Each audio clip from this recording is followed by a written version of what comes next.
Hello friends, it's nice to see you back again. Thank you for your support. In the earlier session, we have seen what shadows are and how they are formed.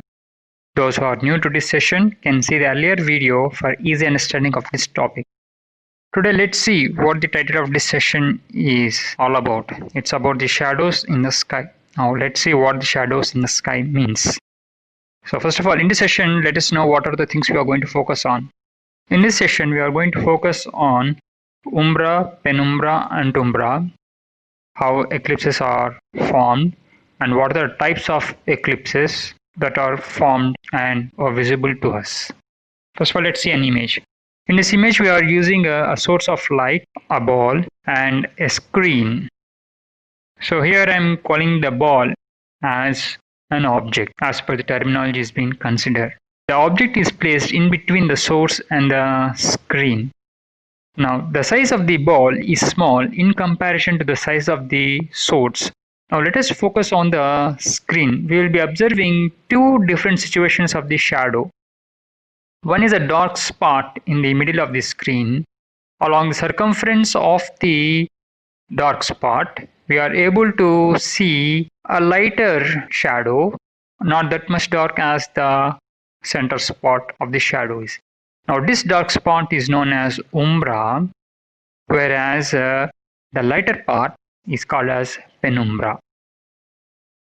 Now let us see. The shadows are classified into three types, namely umbra, penumbra and antumbra. Now let us try to understand what they are and how they are. So from the figure, we are able to see that the sun, the moon and the earth are in a straight line. And we are also able to observe the shadows that are casted by the moon onto the surface of the earth. Now we are able to see three different regions. The first one is a dark one.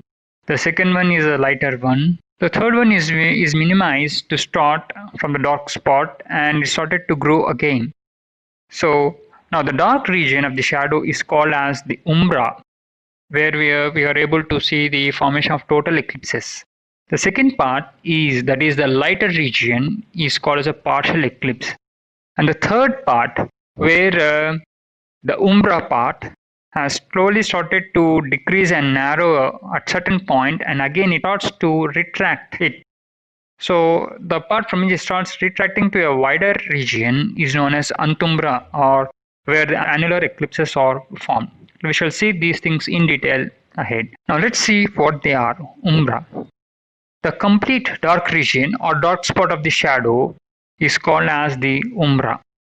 Whereas the penumbra, the partial darkness around umbra in a shadow-like circular portion of the shadow. I think you have seen the dark spot at the center is called as umbra, and the lighter part around the circumference is called as a penumbra. Coming to antumbra, the partial darkness beyond the umbra. So where we have seen the retracting of the umbra part, so that part is called as an antumbra. Now the umbra and penumbra are clearly formed when the object is smaller than the source of the light. So in earlier figure also, example also, we have seen that the object must be smaller than the source of the light to form the shadows. Next, let's see some astronomical facts. Let us first of all know the distances. The distance between the Earth and the Sun is around 149.6 million kilometers, whereas the distance between the Moon and the Earth is 3,88,400 kilometers. Now the distance between the Sun and the Moon is 150 million kilometers. Now let us know the diameters. The diameter of the Sun is 8,63,570 miles. The diameter of the Earth is 17,917 miles. Whereas the diameter of the Moon is 2,158.8 miles. The interesting to know is that the average distance between the Earth and the Sun is equal to 108 times the diameter of the Sun's diameter. So the average distance is equal to 108 times the diameter of the Sun. Similarly, the average distance between the Earth and the Moon is 108 times the diameter of the Moon. Now let us try to know what is an eclipse is. An eclipse occurs when one object gets in between you and another object and blocks your view. Now, how are the eclipses formed? The sun, the moon, and the earth, all the three come together in a straight line, and this is the reason why an eclipse is going to form. Now, we have different types of eclipses. We have two types of eclipses, namely the solar eclipse and the lunar eclipse. Here, the lunar means the moon. Okay. Now, first of all, let us see about the solar eclipses. In the solar eclipse, the sun, the moon, and the earth come together in a straight line to form solar eclipse. So in a solar eclipse, the moon is at the center. So don't get confused between the arrangement of the things, that is the sun, the moon, and the earth. Next, let us see an image depicting the solar eclipses. In this, we are able to see the sun, which is a luminous body, and the moon and the earth, both of them are non-luminous bodies. Now all the three are in a straight line.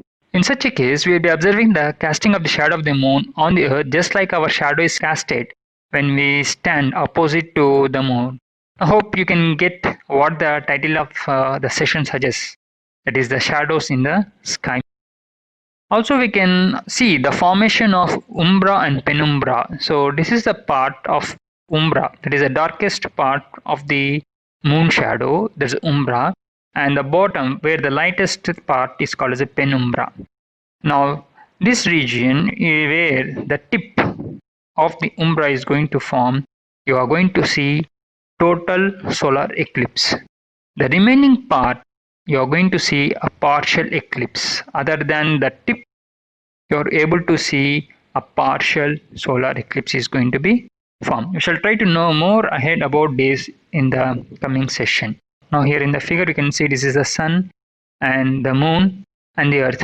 All the three of them are in a straight line. The moon is at the center and the sun rays are passing through or crisscrossing the moon, and as a result you are able to see the shadow of the moon is being formed on the earth.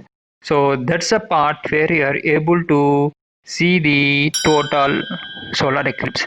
And if you are able to observe, a slight light shady region is there on the outskirts of the dark spot. So that is a penumbra region, where that area people would be able to see only the partial solar eclipse. Now let's go ahead. Now eclipses. Eclipses are classified into four types, called as a total solar or lunar eclipses, the partial solar or lunar eclipses, the annular solar or lunar eclipses, and hybrid solar lunar eclipses. That's all for today. In the next session, we will see the remaining types of solar eclipses in detail, as well as the lunar eclipse. Hope this session was interesting and helpful. If so, please share, subscribe, suggest, and comment. Thanks for the ride.